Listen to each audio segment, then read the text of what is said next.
Hello everybody. I just wanted to give you some updates here, just in video format of little things as they're coming along, because a ton of stuff is very, very happy. One of my happiest things is this here, which is a very, very full pomegranate tree. You can see it's just loaded. I love pomegranates. Anybody that knows me personally knows the pomegranates are like my jam. So I do have multiple trees, but this is my biggest and my favorite of the fruits so far. So I thought that was just a quick little personal update. But otherwise, I want to show you just a bunch of vids that I've been making. Oh, sorry about the weird shadows. Anyway, bunch of vids that I've been making about little updates of things that were in our Farm First videos. So you can always link back to, check back and see what we were talking about. Some of it's like our dahlias that we started, those are looking really good. So just little updates. So thanks for coming along. And oh, sorry, things are attacking me. Yeah, check it out. All right, so a quick little update on the dahlias that we pre-sprouted. They're definitely sprouted. So we're getting close to getting ready to put these in the ground. I just kind of haven't, because I'm not really sure where to put them yet, but they are looking amazing. Very exciting. All right, a little update on the lisianthus. They're actually growing. They're doing good. Everybody seems, there's a few little nibbles. You can see here, somebody took a, there we go. There is. Somebody took a bite out of that. Weeds are trying to take over. There's a couple of nibbles on that one. Those are just weeds. There's some little Hopi red diamaranth that comes up everywhere out here. I love it. Anyway, they are doing pretty well. So far so good. We'll just keep watching them. I haven't done anything special with them. They've been in the same little plot since I planted them that night or that day. And we'll see how they grow. Awesome. All right, so I just want to give a little update in the subscription garden, because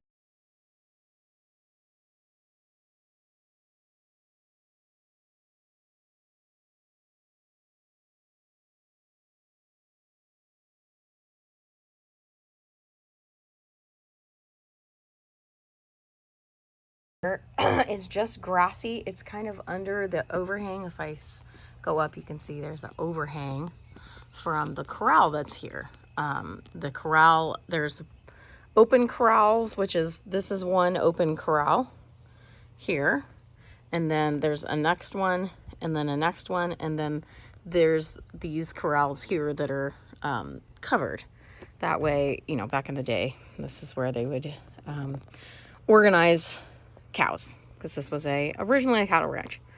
So I actually have tried gardening in this spot before once, and I did little beds, blocky beds. I think the only thing that was really a success was radishes. But for some reason, I decided a few years ago that this is where I was going to put my subscription garden. So ultimately, this stays very grassy. So what we did is we brought in when we took the plastic off the greenhouse, which we did also off video, sorry. We brought it out here, and what you do is lay it down and then brick it, and then underneath everything will dry out. If I get real close, you can see how yellow that is. That was all green and healthy weeds, I guess you could say. And now it's all yellowed. And we did the same over here. Let's take a walk through the subscription garden here. So this side always gets very weedy and crazy too over here. So I did the same thing. Part of it we did get barked last year.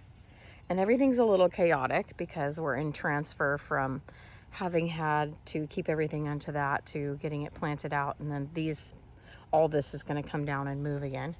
But ultimately, I wanted to get this all really dead, because I don't want any of that grass going to seed and making it for more work for me in here, because you can see, it's constant. Every time I walk out here, there's somebody trying to come up and do their thing. So while I'm out here picking for the subscriptions, it usually takes me twice as long as what I normally would. Look at this guy here.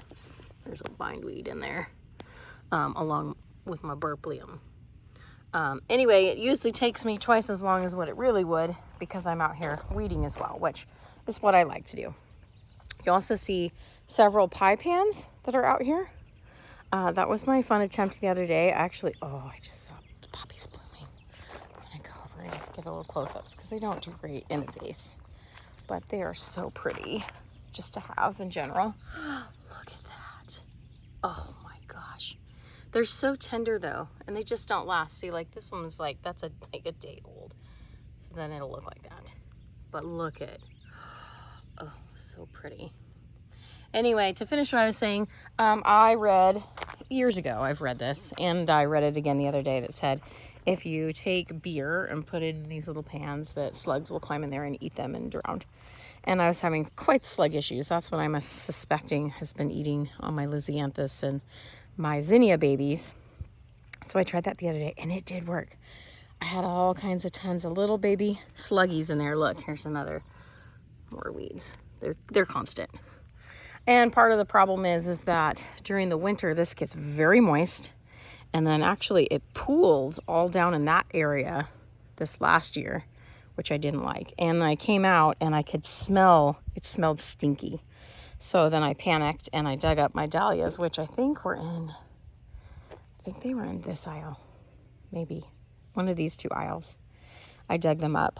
And I'm not certain. I loved the way they look. I wasn't sure if they had crown gall.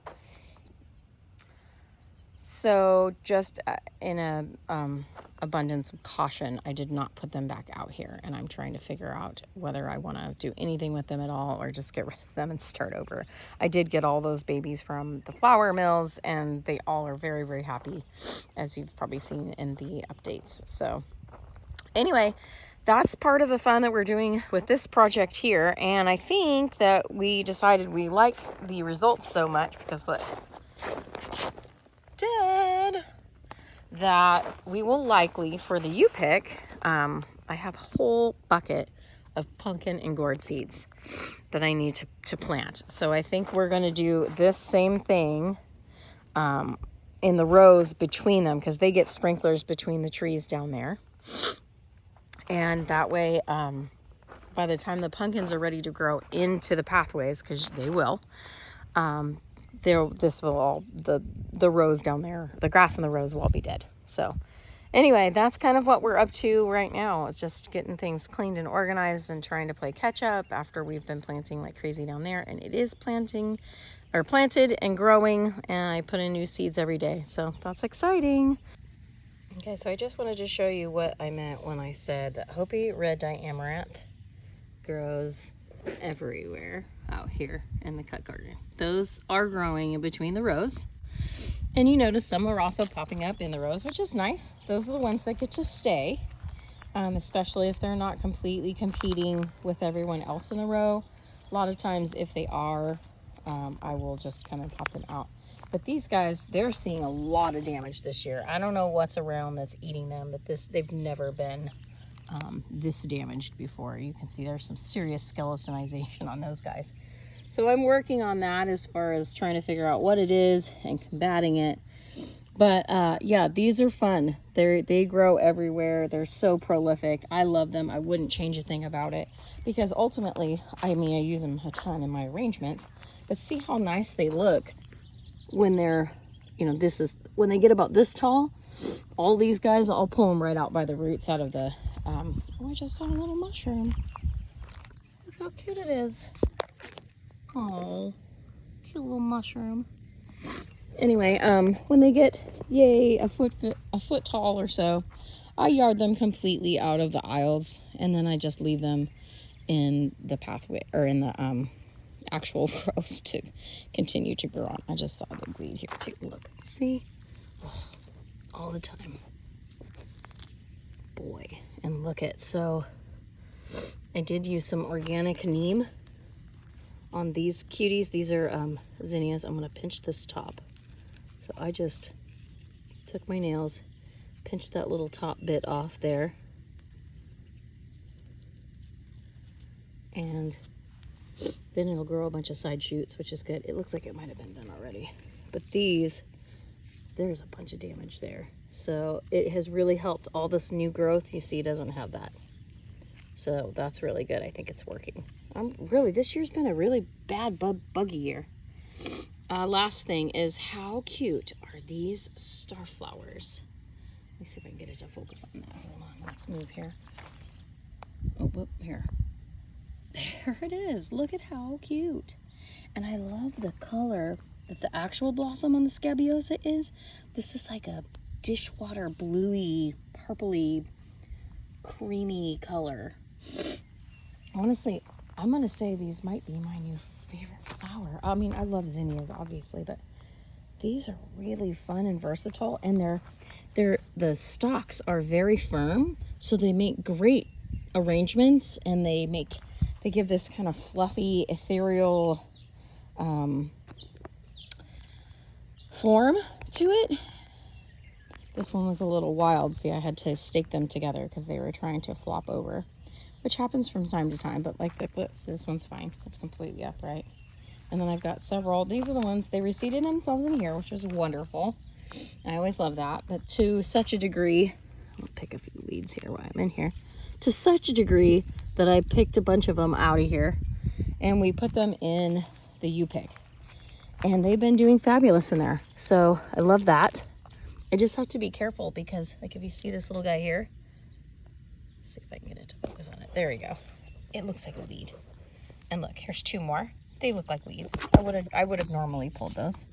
And this here, I'm like, what is that? It's not the same. I don't know what it is. I think there's a little sticky wildflower that grows out here. I'm going to assume that that's probably what that is. But here's the little seed buds. This is one that's not super developed. Let me see if I can get it to focus again. I'm not sure what's going on with my focus today. It only has a few. And they get really big, like that one over there, which is fun. Look at how cute that is. And it has a nice long stem. I saw them growing at, they were for sale at a farmer's market in Humboldt. And I was wondering how they got them that long, because mine definitely were not. So here's a fun little mystery of the day. Mystery of the day is, what is this plant? There we go. Got a nice little focus on it. Here are the leaves down at the base. It has a nice clustering habit. I'm going to say it is probably like a bellflower.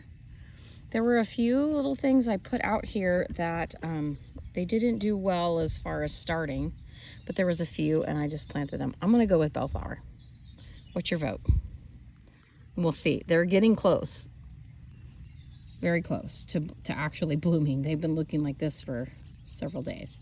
So we'll see what happens with that. Anyway, those are good times here. All right, so that was just my quick little update on when I say Hopi Red Diamaranth grows everywhere. This is what I mean. Okay. So I hope you got, I don't know, a lot of information or enjoyed checking out the updates that we had. One last one that I wanted to do. All those other ones were kind of over the last week or so, but this one is from today. So earlier on, I probably talked about some of these Hopi Red Diamaranth that are out here and how they grow everywhere, and I love them. And here's an update about this is the walkway. So those are all going to be plucked up whole. I just take them and pull them straight out of the ground, boop, and then I'll cut off the root ball and use them in arrangements. So that's really fun. I just wanted to show that little update, and everything is growing good out here. Like, look, you can actually see things in the rows. The biggest problem right now is the mosquitoes are psycho. So I'm gonna wrap this up, and we'll see you on the next video that we do. Watch us grow.